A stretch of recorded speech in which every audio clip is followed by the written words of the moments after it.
Ladies and gentlemen, the following is scheduled for one fall. It is time for That Way Cool Wrestling Show! Hey everybody, Danny J here for That Way Cool Wrestling Show. Make sure you hit that subscribe button right down below. Make sure you're sharing it to everybody. We are going to be doing a great job today. Most of my guys are on assignment. Charles Gregory's on assignments along with LeGrand Jackson.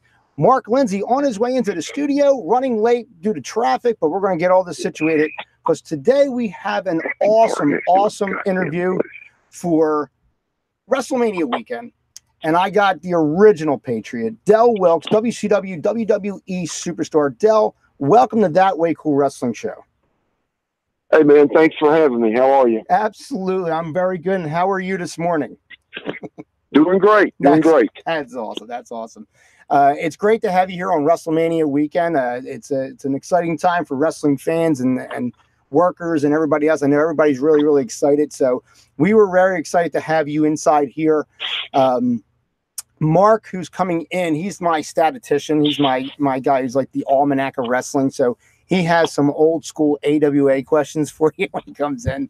Okay. And then I have a lot of questions too. And it was funny. I was talking to Mark and we were saying like, he's like, don't you remember this? Don't you remember that? And I said, oh my God, I can't believe I forgot that. Cause I was a huge fan of AWA wrestling. I was a huge fan of Jim Crockett Promotions. And then obviously going into Turner when it was WCW. Right. But I wanted to definitely start in just so everybody has an idea. I personally started seeing you as the Patriot. It was in Global Wrestling Federation. They had that time slot. I think they took over for AWA on ESPN, I believe it was. That's right. Yeah, for a short period of time, and I was seeing you. It was during the inaugural tournament for the title, and I was watching guys like you and Steve Cox and Sean Waltman as the Lightning Kid, and it was a great time in wrestling at that point because we were now seeing something a little bit different, and we were starting to see stars from other feds like Jim Crockett, like WWE, associating with this other wrestling federation. And I got to see you. And the one thing I wanted to bring up above anything else is that when I was seeing you in this awesome patriotic gimmick, is that your character is kind of out of place in time because you're now going into the age of face paint. If you were going to be not some kind of pretty boy face or something like that. Up until this point, you had masked wrestlers about maybe 10 years, 15 years prior, a lot of them being heels. And at that point, when you were in there, most of your masked wrestlers at that point were either, they were either jobber talent or they were heel wrestlers. And the masked gimmick was going more towards Mexico and stuff like that. So you were kind of like an enigma in the sense of saying like, this is like the last face masked wrestler, in a sense. What was your inspiration behind the gimmick? Let me ask you that first off. Well, I would like to take credit for it, but it wasn't my idea. It was the idea of others. You're correct in that, going back a little bit on some of the things you mentioned, that the Global Wrestling Federation took the AWA spot on ESPN 4 to 5 o'clock Eastern time, Monday through Friday. Yes. Now, I had worked for Global. I'd worked for the AWA as a trooper, and, they went belly up. The company could no longer continue to go, just a cash flow problem. Yeah. And so when they went under, along come the Global Wrestling Federation. There had been rumors of this GWF possibility for a while, but when they finally got all their eggs in one basket and were able to secure a TV contract with ESPN, I was contacted by the powers to be at the Global Wrestling Federation, and they wanted to fly me to Dallas for the very first TV taping for the GWF. Now, I took my trooper gear with me because I was not told otherwise. They FedExed me a plane ticket to be in Dallas on this particular date, and I was there. Now, when I got there that Friday, all the talent stayed in the same hotel. We're all at the same place. just a few miles from the Sportatorium. So literally earlier that day, before we did our very first TV taping, Joe Pedicino, his wife Bonnie Blackstone, and Bill Eady, who were sort of the brains behind this, called my room and asked me if I would walk over to Joe and Bonnie's hotel room, and I did. And when I got there sat Bill Eady with them, and they then presented the idea to me. This was in the early 90s. Yeah. If you can remember, our military was involved in liberating Kuwait. Yes. Iraq had gone into Kuwait, occupied Kuwait, and they thought this would be a great opportunity to take advantage of the political climate in the country. Yeah. Patriotism was at a very high level, supporting our troops in this effort, and to introduce a Captain America type character. Yeah. So they had the idea. Bonnie actually had the mask, the trunks, the tights. She had brought with her in a brown paper bag, like an old brown grocery bag. And so as they're laying out this thing to me and the idea behind it and what they thought it could do and should do, Bonnie unfolds this old paper bag and pulls out the Patriot gear. And I thought, wow, I'm in. Count me in. So I had no clue until that minute that they had this idea for me. That's and amazing. That night when that character walked down the aisle at the Sportatorium, it was the first time wrestling fans had seen it. And the building just erupted that night. And I knew we were, just by the initial response, I knew we were on to something good. I mean, what a super baby face that was. And I remember watching those tournaments and when they first introduced you and stuff like that. And it's one thing to be patriotic, but when just to get the political assignment out of it, when you visually see the Patriot, it is visually just something that draws you in.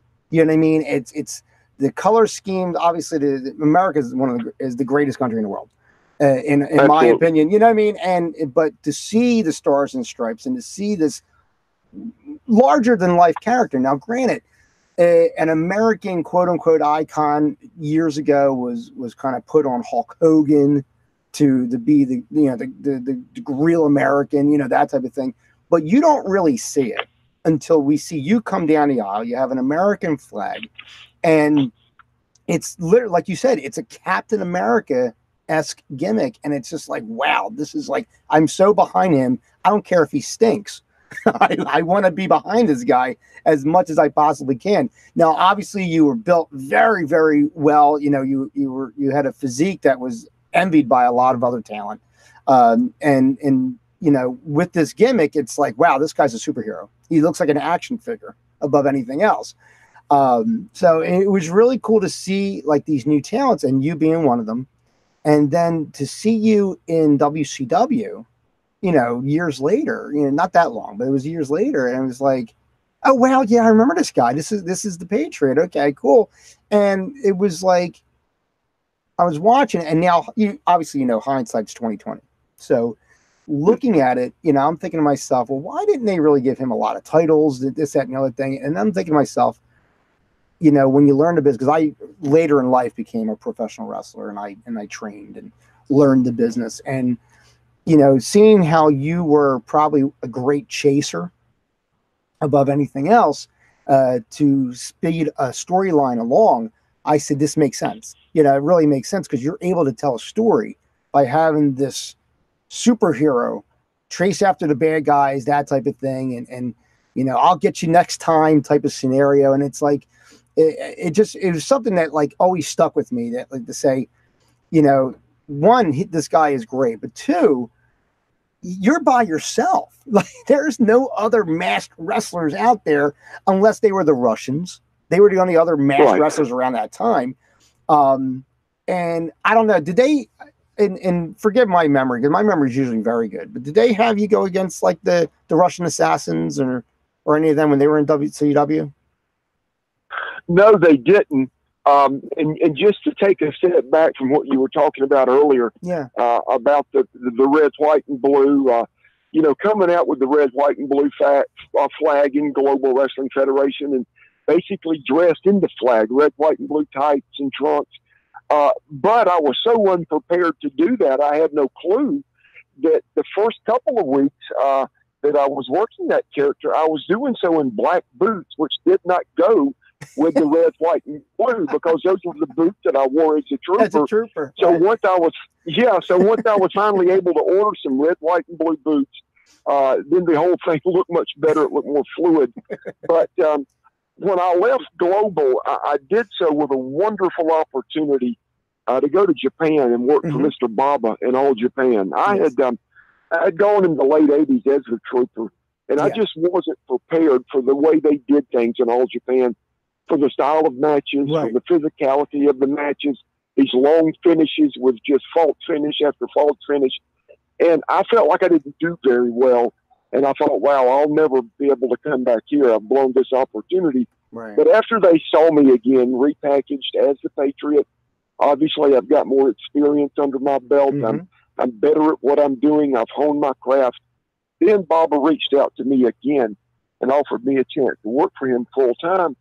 So I took him up on it. And then it was after about a year and a half or 2 years with Baba that Bischoff reached out to me. And I knew Eric from the AWA days. Yeah. He was our TV guy for Vern. And now he was running WCW. So that was the connection that opened the door for me to step into WCW. And you're right as well. There hadn't been a babyface mask guy in forever at that point in time. And so it was a unique concept that came along at the right time.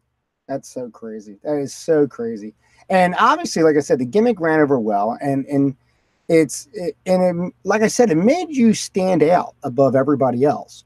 Because once again, here's this masked wrestler who's on television, who's winning matches, and who's a babyface. And it's like, who did you have other than the Thunderfoot was there? Later on in life, you get the Villanos and stuff like that, because now you're bringing in the Mexican talent. But like, it was one of those things where like there was nobody else there. I mean, the last time we saw a masked wrestler, at least of a prominent status, had to be 83, 84 at the very latest. So you're talking a long time to have someone like you. And I don't know if WCW used you correctly, in my opinion. I think they could have done a lot more. I went in, as a singles performer, as a singles wrestler, and that was when I met with Bischoff in Atlanta about coming in. That was our plan. Now, tag teams were still a big part of the business back then, and several months into my stay at WCW, they did booking by committee back then. You had about 20 bookers, and everybody had different ideas, and we're sort of pulling in different directions. Greg Gagne was one of the bookers, of course, Bischoff, Flair, Arn, Kevin Sullivan, Dusty. Well, they all came to me with the idea of about forming a tag team with Bagwell, who I knew from Global as a handsome stranger. And, yes, that's right, yes. Yeah, so we'd known each other for a while, and I thought Marcus was an extremely talented guy, and it was still a lot going on with tag teams in WCW then, with Roma and Orndorff was pretty wonderful, Harlem Heat, the Nasty Boys, and many, many others. And of course, I said, let's give it a shot. And so I transitioned from a singles wrestler into a tag wrestler at this point, teaming with Bagwell. And it worked well. It did good. Stars and Stripes, they put the belts on us twice. Had I preferred to stay a singles wrestler? Absolutely. But, they approached me with the idea, and I was fine with it. Now, and I was thinking about this on the drive to the studio. And like you said, about your singles career in WCW, and I'm thinking to myself, would it have been too much to make you a United States champion? And I think maybe it would have been. It's like you're really like now shoving it down somebody's throat. The patriotism. I don't know if it would have. I think it would have hurt you had they did something like that and had you make this run. Although, what a great storyline for the 80s, to have the Patriot go against, I don't know, Vladimir Pietrov for the United States title would have been probably something really, really cool. And ladies and gentlemen, Mark Lindsay is joining me here on the show. As you can, if you're watching on YouTube, you can see it here. Mark, we got Del Wilkes on. I don't know if you realize it's a wrestling show. We got him on here. You know? I'm happy to be here. I'm honored to be here. So just to get caught up, we're in WCW. So what happened is, I was thinking about this, and I'm thinking to myself, what did the gimmick? Let me ask you this, Del. Did the gimmick potentially hurt you in certain sense, at least as far as championships are concerned, in larger federations? You know, it in hindsight, it probably did. I may be jumping ahead of the way you've got things planned, but since you asked the question, you know, after WCW and my run there, I went back to Japan for a couple of years and worked for Baba again. Yeah. And it was at that time that Vince and Bruce Pritchard and Jim Ross and Jim Cornette, the guys in WWF, as it was called then, reached out to me. I'd been offered a job with Vince in the early 90s, but I was extremely happy with my spot with Baba, so I didn't do it then. But now we're you know, in the late 90s. And so my initial meeting with Vince was over the fact that this character, Vince felt like that at this point in time in wrestling, that a masked character just wouldn't get over with the people. And so he wanted to do something a little different. Now, my argument back to Vince was, well, Vince, I've been one of the top guys in any company I've worked for, Global, All Japan, and WCW. So I disagree with you. I certainly think the character is over with the fan base and always has been from night one. And so we went with it.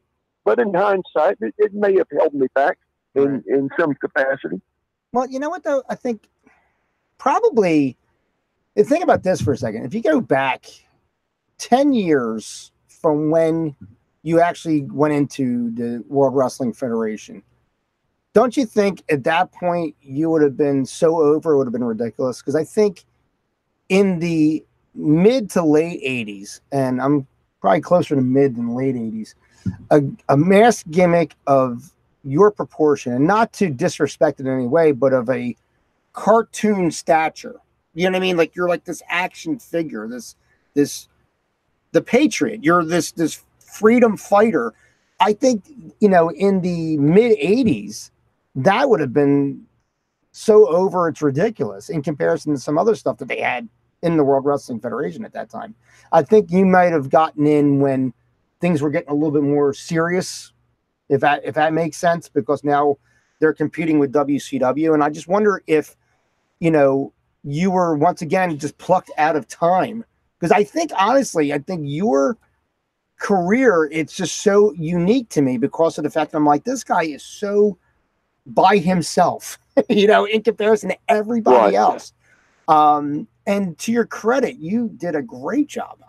By all means, as a fan of professional wrestling, I loved everything you did. I honestly did, right hand to God.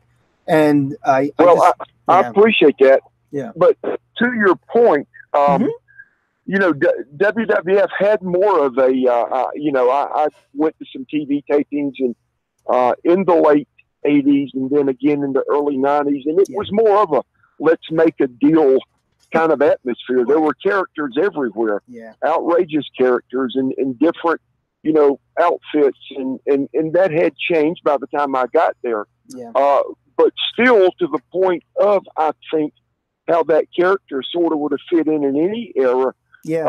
Immediately upon getting there, it was hard to be much over. I mean, I'm put into a program with their, you know, with the face of the company, with Brett, and so I remember one of the nights, one of the TVs, and it wasn't long after Vince and I had that discussion about if a masked character would get over. I went out to, you know, and it was unannounced. The WWF fans didn't know I was going to be there. And the place exploded when I walked down through the curtain that night, you know, as I left the gorilla position. And so the next TV, you know, then in sort of an answer to the Hart Foundation, me and Austin and Sid and Shamrock and the Heartbreak Kid Michaels, we all go out together. So immediately I was lumped in those group of guys. So, you know, I understand your point, what you're saying, but again, we were able to get it over very quickly. to the WWF audience. I think fans were just, give me whatever you have at that point. How about it, Mark? I think you're talking about an era of time when wrestling was at its all-time high. It was, and right. it was changing. It was changing to a more realistic-based storyline telling. And, I mean, keep in mind, Del, when you were there in late '97, we had a political issue with our current with our president that was right. And you represented the country. You didn't represent the president. You represented America, and we were being looked at internationally as, wow, we have a leader who's fooling around and doing things, and that you represented so much more than what was going on. I thought, honestly, I remember going back, I thought you were going to beat Brett for the title. We all knew Brett was going to WCW. We all knew that was going to happen, and I thought you would have made a great champion.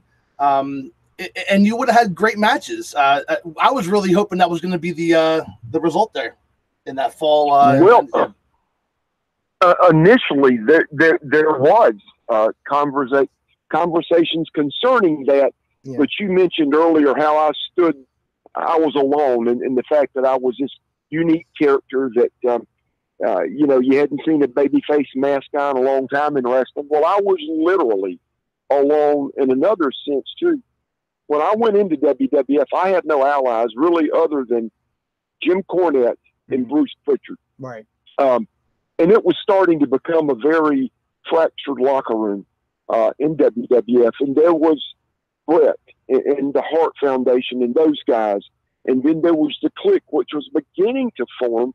There was Shawn and Triple H, and there was obvious heat. It was extremely apparent between Brett and between Shawn. And so there was really, I was sort of on an island by myself.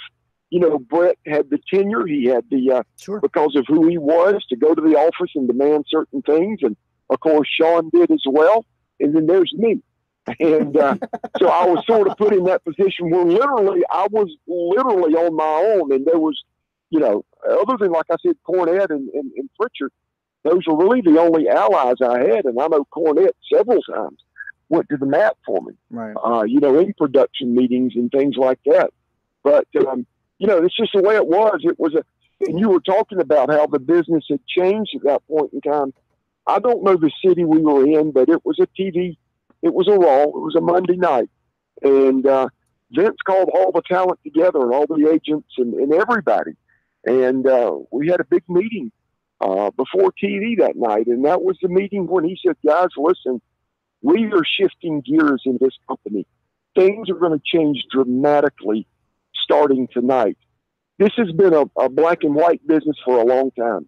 The good guy, the cowboy that wears a white cowboy hat's a good guy. The cowboy in the black cowboy hat's the bad guy. We're getting ready to blur the lines. And we're going to make this thing, what's good is bad, what's bad's good. We're going to push the envelope. We're going to get more adult-oriented. We're going to get a little more edgier in our theme and our language. And that's exactly what they did. Right. And you know what? It's just so funny. Just on a side note, at my house, I have the Patriot action figure with the NWA title wrapped around it, just displayed. Just so you know, that's not a lie. I have it on there. It's like one of my favorite action figures. But I'm a big collector of action figures. I just love the design. Hey, Del, you mentioned just briefly there that Bruce Prichard was one of your allies in the WBF. You had also worked with him in Global. How was that relationship developed through the years? Well, it started in Global. They brought Bruce in, and of course he was part of the, the booking committee with Bill Eadie and Joe Pedicino, Bonnie Blackstone, and Bruce, and we developed a good working relationship there. We got along well, developed a friendship. And we had stayed in contact, and every time that we communicated with each other, the communications was about coming up and sitting down with Vince and let's see if we can't work something out up here. I'd love for you to come in, and I've talked to Vince about you. And again, at that time, I was committed to working for Baba, and I didn't want to do anything to mess that up, to ruin that. It's funny that I'm asked all the time by wrestling fans, man, that WWF run with Brett, that had to be the highlight of your career. Well, it was a great part of my career, and it got a lot of recognition because of the WWF and their powerful, you know, how powerful they are with their TV. But the absolute highlight of my career was working for Baba in All Japan.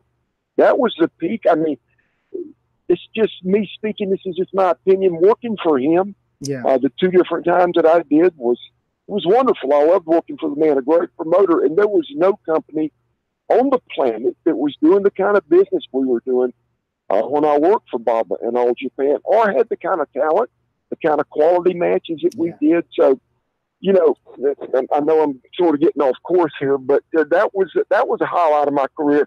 But that relationship with Bruce and that relationship that I had with Cornette led to the opportunity to go to work for Vince in the late 90s.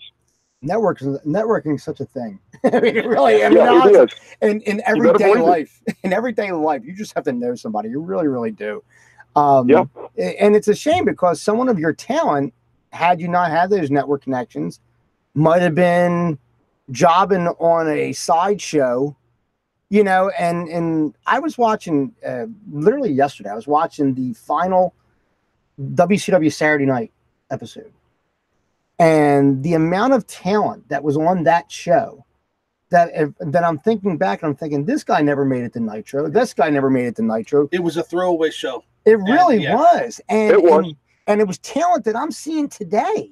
Like, I saw a Cassidy Riley get his boots knocked off of him, right? Practically. And I'm thinking, this guy was just in Ring Warriors last year and was a top player. You know, and then I see guys like Chris Harris, who was in the TNA not long after that, Chuck Palumbo early in his career, and, you know, all these different wrestlers. And I'm thinking, look at the wasted. This is such a great show. And the pops were unbelievable. WCW always had huge pops from Jim Crockett Promotions on up. Don't make faces, Mark. They did. I'm watching the show unless they were audio tracked in. I don't know. I would agree with every TV taping other than those held at the MGM studios in Florida. I would agree with. MGM was kind of rough. I know. I wish they would have went back to Turner, you know, to TBS studios. I was a part of those MGM studio TV. Oh yeah, quite a few of them. Yeah. It's just such a weird thing, you know. When you watch, and the thing was, with that and looking to see characters, and you weren't on that show, but I mean, I saw a bunch of shows, but I'm thinking to myself, this was more emotional for me to watch that final episode, even though it led to nothing. It was just a bunch of young talent just going at it, because it was the end of like almost a 30-year tradition on that station. Of Saturday nights, Of Saturday nights. The big thing is, and I have a shirt to say it, Saturday night 6:05. Things did not happen, Del, until 8:05 when wrestling was over. You know, I felt like I was portraying the NWA when I was going to an NWA show and I had to miss Saturday night. You know what I mean? And then we're driving. Oh, yeah. We're in Philly, so we used to have it at the Civic Center, and then now, you know, then later on the Spectrum. But I'd be driving and seeing people on the street thinking to myself, why are you out when WCW is on? You know, I don't understand why you're on the street. Wrestling's on. You should be home watching this. And I strongly felt that, and I wasn't joking. I got angry at people on the street, you know. And luckily, that's what wrestling did for myself, for guys like Mark, and it drove us to get into the business. It drove us to do this show, and it drove us to do a lot of different things. And I've been very blessed to meet people like yourself and other people. Because at the end of the day, you forget that you're a regular person. You're a human being. You know, there is a guy behind the mask, and I do appreciate you for that. Del, I go back to the, you know, again, like Dan said, we live in Philadelphia.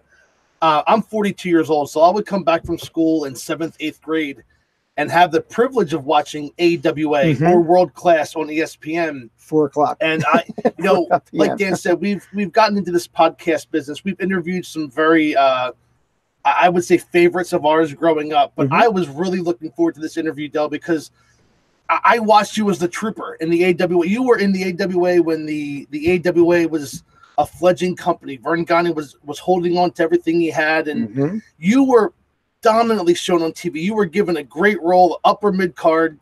we knew you had the talent, and when the AWA folded, we wanted to know where you were going to next. And then, of course, Global came around. And just following your career, I'm really happy to be here talking to you, because you've been such a great inspiration to me, and you are one of my favorites as I was growing up. So this is an honor.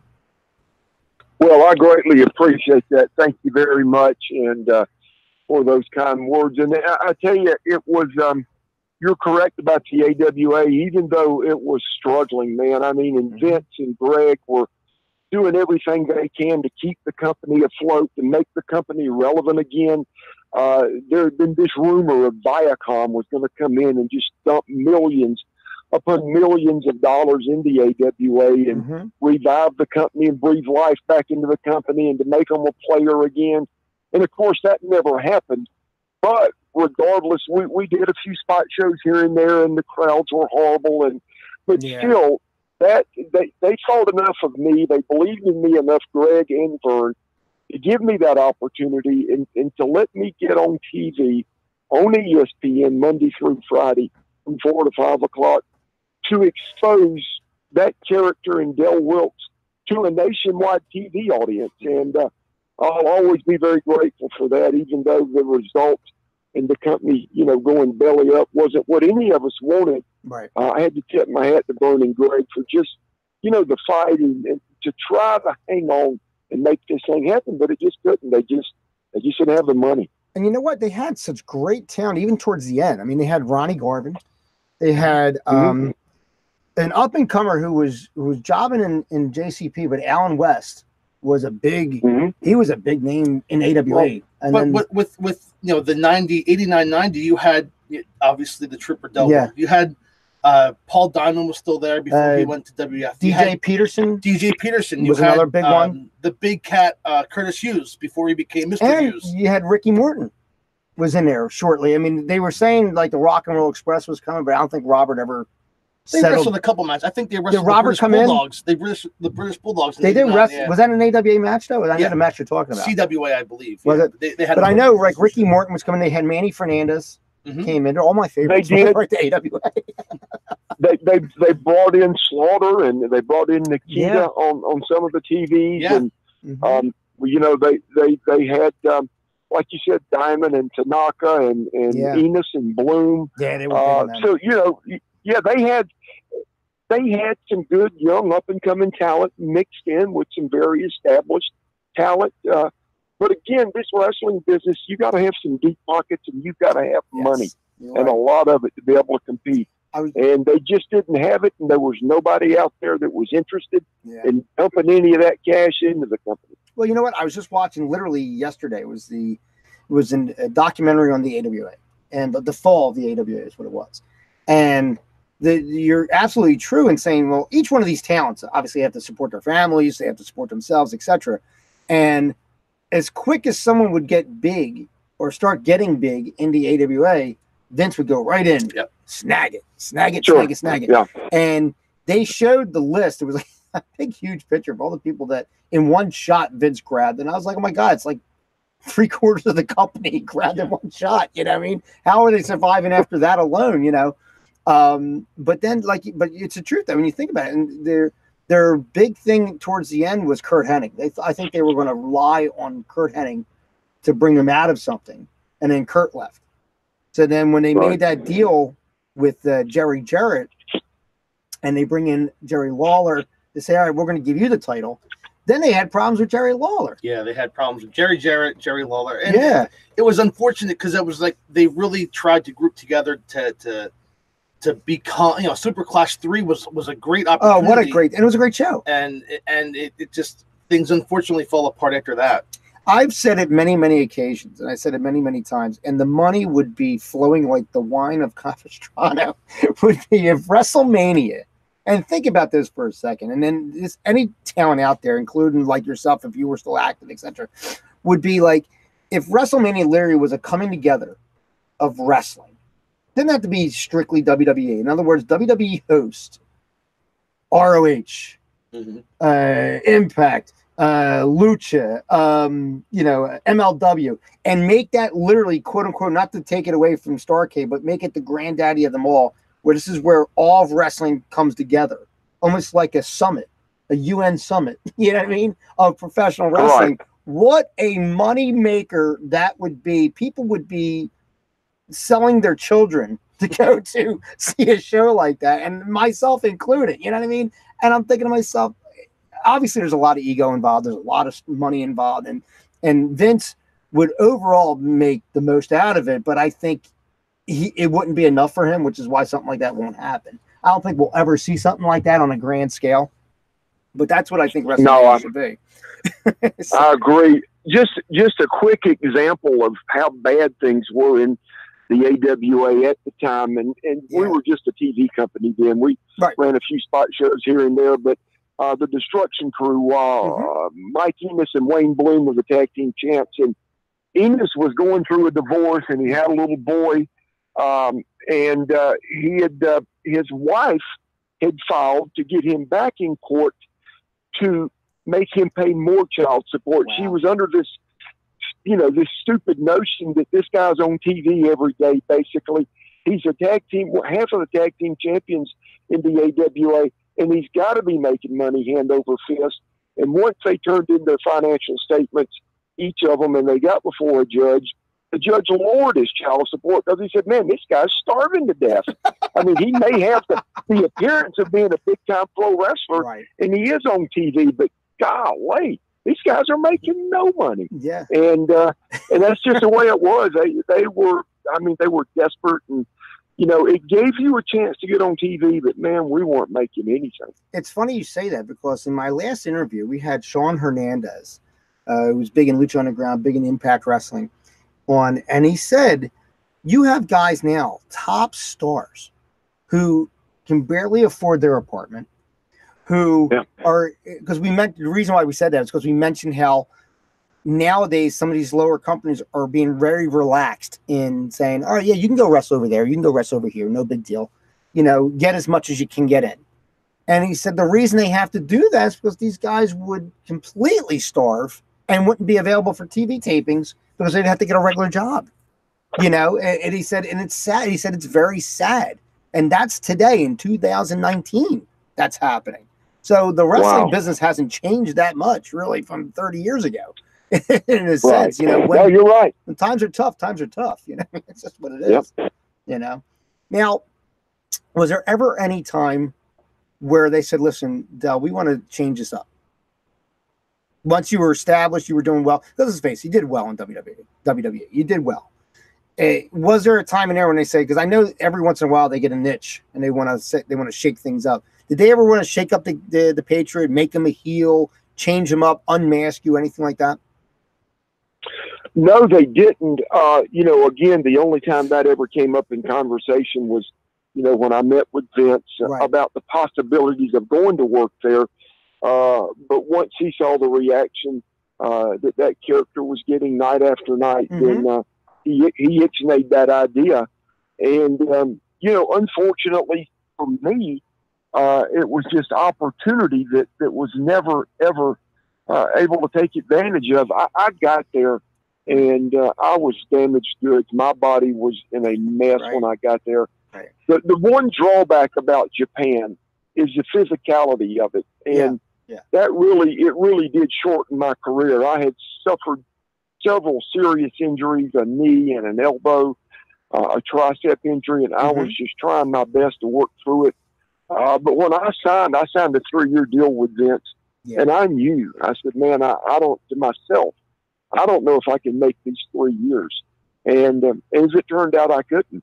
The injuries just got to the point where I was just physically unable to go. But I think there, would have been so many great opportunities to do other things and possibly turn the character heel, which I would have been open to. Right. But just because of my body failing me at a very, very rapid pace, it was just stuff that was never able to achieve. Right. That's a shame, because you think about it, there are so many possibilities to do with the character. Now, I wonder though too, because just a number of years before, when they had Slaughter turn heel, and they did America versus, at that time it was the Arab nations, and I wonder if they're like, all right, it was one and done. We did it. I don't know if we want to do it again, type of thing. And I just but wondered. you had the Heart Foundation run, you know, the Canada. They had the Canada versus We US. always fought with Canada, right? Yeah, So like everybody has a problem with Canada. I don't. I love Canada. Yeah, sure, why not? I think they're great people.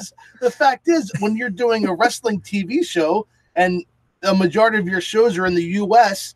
and then you occasionally go to Canada, that was amazing watching those shows where Dell would get booed or where Sid or Vader would get booed when they would normally get cheered. That was amazing to watch at home. You know? Yeah, it really was. Now, what did you? Yeah, I'm sorry. Go right ahead. Yeah, speaking of that, you know, Brett and I, it changed overnight for us. We had sort of worked from the East Coast to the West Coast of the states, and then we got I think it was to Seattle, and I'm working every night with Brett, and of course, you know, he's a heel here in the States, and I'm the baby face, and literally, we worked Seattle one night. The next day, we call a ferry and went up the west coast of Canada, and I'm working with Brett the very next night. And just like that, he's a baby face and I'm a heel because they're booing the snot out of me in Canada.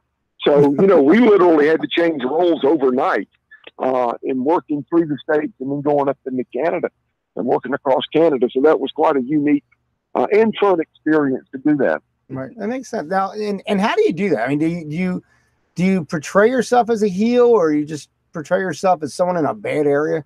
I mean, how do you do that? You know, it's amazing. You can do that with just sort of, you know, small little things. You know, stopping and giving somebody a look and a stare, and you know, just some body language and things like that.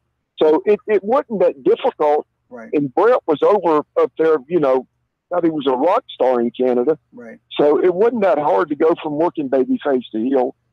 Because I would imagine, too, you want to do it to a point where you're not damaging what you got going on in the States. And, you Correct. know. Oh, absolutely. Yeah. That's why you did small little things, just small little things, because you don't want to completely and overreact and totally break character. Yeah. No, exactly. I think that's awesome. Now, in WCW, let's go back to WCW for a second. Now, you did Stars and Stripes, and you had a little bit of stuff there. How was it working in WCW? I want to ask you that. I haven't asked anybody else who's worked there this question, because obviously you always get these ups and downs. A lot of people couldn't stand working for Turner, but yet it was just such a great product. You know, I can tell you as a fan, I didn't see much problem. I mean, granted, we can point out, Mark and I can both point out, well, here, you want to hear a problem? Here's the problem right here, right there. But like, what was it like working for Turner? Was it a big difference? Bischoff? I think or Bischoff, yeah. Was it different from working for Vince in the sense, in that sense? Well, I had a good relationship with Eric. Again, our relationship started in the AWA. Yeah. When I was working there, and of course he was doing our TV for us. Of all the stops in my career, AWA, Global, Japan, the years I worked there, WCW, WWF, the least enjoyable stop for me was WCW. It just was. Oh yeah, absolutely. It was not and for several reasons, and I'll give you quickly a couple of the reasons. Number one, it was again. This is just my opinion and my take on things and the way I saw it.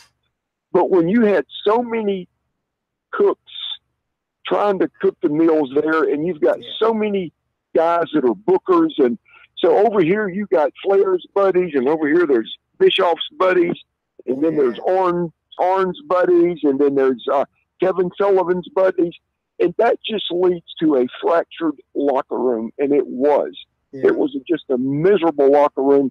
When we did TV at Center Stage Theater in Atlanta, I would dress, and so would Bagwell. We would go over and dress with the guys that were called the jobbers. These guys were happy to be there. They had an opportunity to be on TV, and they were happy in their role and what they were doing.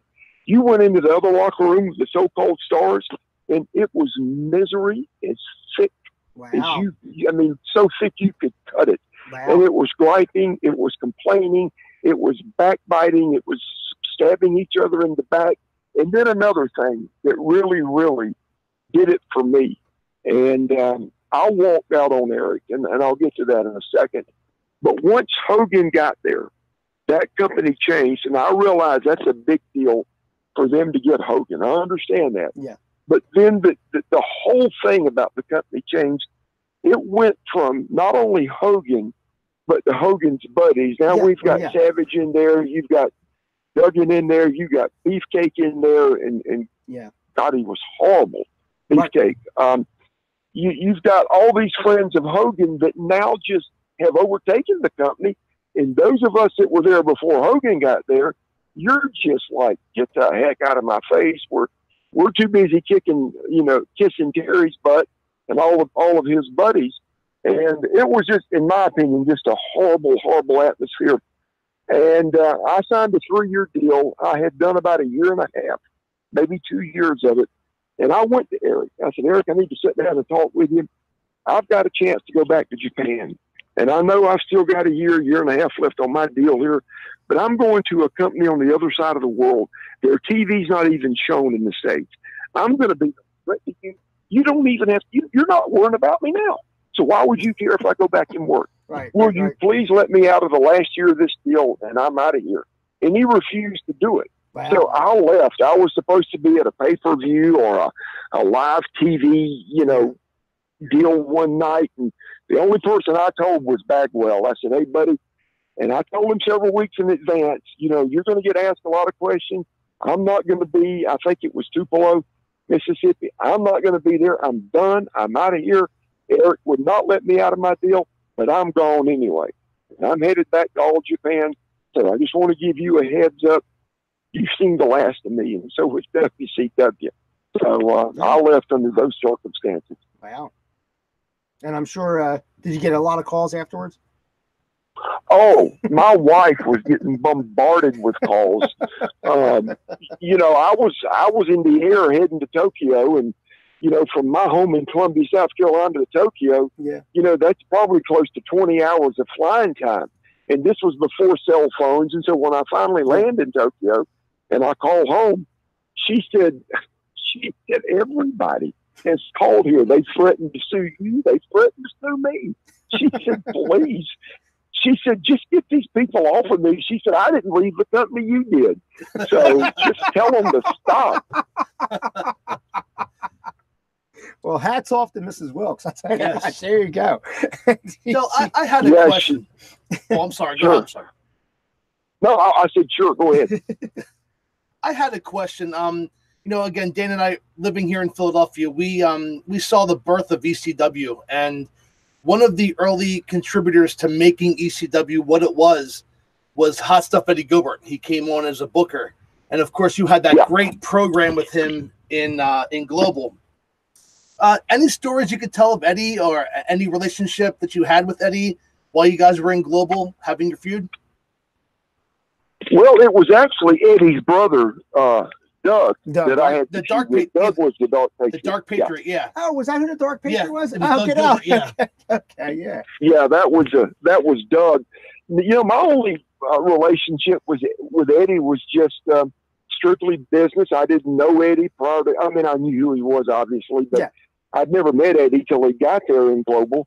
I thought he had a tremendous mind for the business, very creative, great ideas, fresh ideas. But I don't think I ever worked with Eddie while he was there.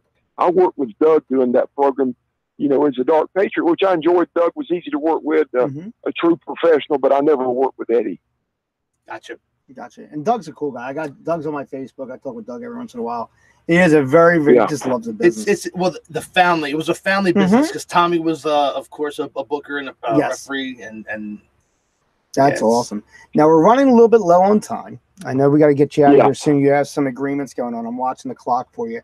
What I wanted to get into now, and this will probably wrap up your time. I'm sure you have a lot to say about this.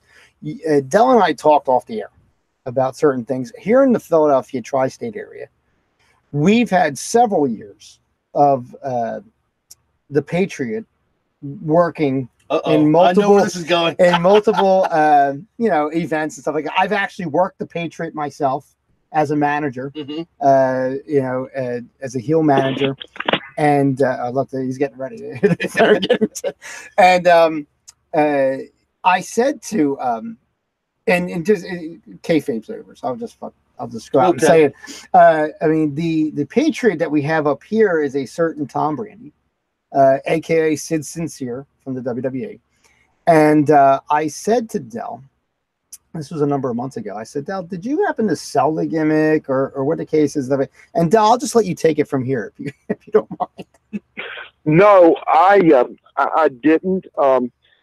I've got the technology very late. I'd never even been on the internet until about 7 or 8 years ago. And, I'm just looking at stuff and my wife's pointing stuff out and all. Right. I'm just seeing all this stuff about I sold the Patriot character or gimmick to Tom Brandy, and nothing could be further from the truth. Tom did a tour with us in Japan when I worked for Baba, and the boys hated him. Matter of fact, one of them beat his butt severely one night. He was so disliked. I didn't even realize I had worked with him in WWF until I was watching an old show here several months ago, and I noticed that I'd slapped him around in a battle royal, and I didn't even remember that. So that's how inconsequential he'd been in my life. But then all of a sudden I see this where he's running around doing this character and pretending to be me. And listen, I realize the wrestling business is a copycat business, but this is pathetic. This is extremely pathetic. And I'll be quick because I don't have but a few minutes. Yes. But time and time again, I've had people reach out to me through Facebook Messenger. Enjoyed meeting you at the show the other night. Thanks for signing my picture. So not only, just come out and say, hey, man, this is Tom Brandy as the American Patriot, as a Philadelphia, whatever. Right. This dude put my picture on some, the cover of a shoot interview he did on his little DVD cover. He sells pictures of me. I've got proof of it. Fans have sent me photocopies of pictures that he has signed. They were my pictures. Listen, man, I've done events before at wrestling, what do you call them, memorabilia shops? Yeah. Well, I have seen my action figure signed by Tom Brandy. My pictures signed. Yes, this guy is a lowlife. He is a lowlife, and I hate talking about somebody like that. I really do, but he is pathetic. This guy, and I'm not knocking, believe me. You've asked me something, and it just ticks me off, and I'm going to answer it as truthful as I can. This guy is a opening match, second match guy at best throughout his meaningless, nothing happening career. And the best thing that ever happened to him, evidently, was when I retired and completely got out of the business, that he could start fooling a bunch of people and telling him he was the Patriot. Right. You can put a mask on and tell people you're anybody you want to be, and they'll fall for it, and they'll believe it. I even had a lady that sent me a thank you through Messenger for signing an autograph and taking a picture with her terminally ill son. My God. Oh, geez. And yes, and so this guy is the biggest fraud I've ever met in my life. He's a pathetic human being, and he had a nothing happening career. And again, the highlight of his career evidently has been pretending to be me, working at VFWs and National Guard armories and high school gyms. And he's just pathetic. It's a pathetic. You don't even have enough creativity to come up with your own character. Well, I think that says a lot about the people who did thank you, because they knew you were the Patriot. They knew Del Wilkes was the Patriot. And I'm hearing your story, but I would imagine that you left the impact that they knew that you were the Patriot. And here's a funny story, a real quick funny story for you, because I know you're going to like this.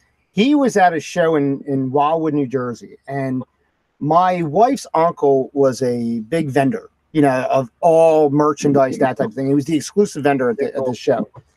And Tom was on the show, and he was the Patriot. He was the Patriot in one match. He was Sid Sincere in another, and he was Tom Brandy in another. So he booked him three times. And all of a sudden, we're doing the show, and I'm helping him with the vending, and I look over, and I see that there's a little girl with a table full of like wrestling masks and stuff like that. And my wife's uncle's like, what is that going on over there? I said, I don't know what that is. He said, because we're the only vendor. I don't know what she's doing, right?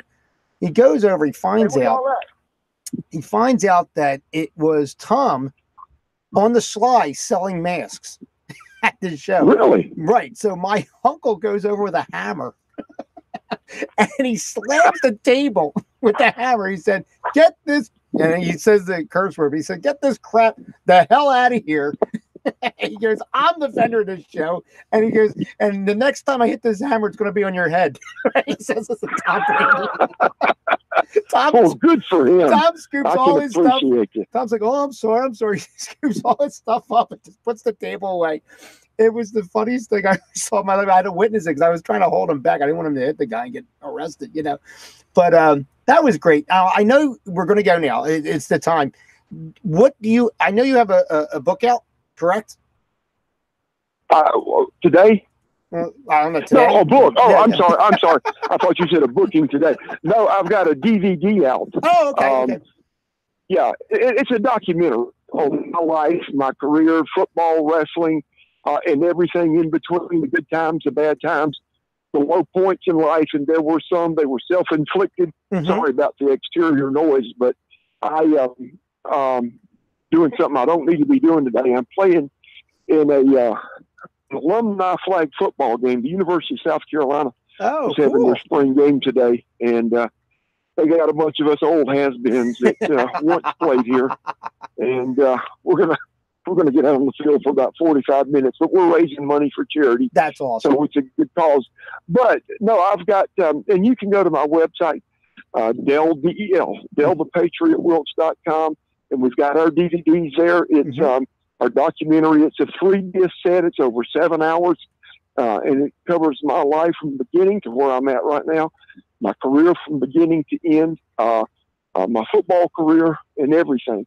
And it was done great by a guy named Michael Elliott at Elbow Docs, and Mike's a great guy and did a wonderful job. And we've also got other merchandise there, Patriot masks, pictures, cards, posters, and all that stuff. Are they signed by Tom Brady? No. Yeah, Tom signed all of it. I'll have that link in the description down below the video. Del, thank you so much. You've been such a pleasure. You're a Southern gentleman, and I'm very blessed to know you in my life. Well, I appreciate that, and thank you guys for having me on. It's been good to talk with you. I've enjoyed it. And for the compliments and kind words as well. Absolutely. You be safe out there. I know it's hard to walk. I have trouble walking nowadays. I'm only in my mid-40s, so I can imagine what you're feeling right now. Well, I just recently had my 3rd knee replacement on the same knee in 6 years. I had my right knee replaced 3 times. So I can assure you they're going to get very little out of me today. Can be coaching from the sidelines. Yeah, that's right. Well, Del, you have a pleasant day. You're best to your family. Thank you for coming on That Way Cool Wrestling Show. Fans, make sure you go to DelThePatriotWilkes.com. Check out his merchandise. Check out his DVD. And also make sure on this video right here, hit the subscribe button down below. Share it. We got plenty more interviews coming up on That Way Wrestling. I forgot the name of the show. Jeez, That Way Cool Wrestling Show. Next episode we have King Haku coming on this show. So it's gonna be great guy. Yeah. Oh, he's phenomenal. He's such a wonderful. I was talking to him yesterday. He's enjoying New York right now. He's up at WrestleMania. So thank you, Del. Have a great day. For everybody out there, for Mark, for Charles and LeGrand who weren't able to be here today, and for Del the Patriot Wilkes. Thank you so much, guys. And make sure, until next time, we'll see you at the matches. Goodbye, everybody. www.thatwaycoolwrestlingshow.com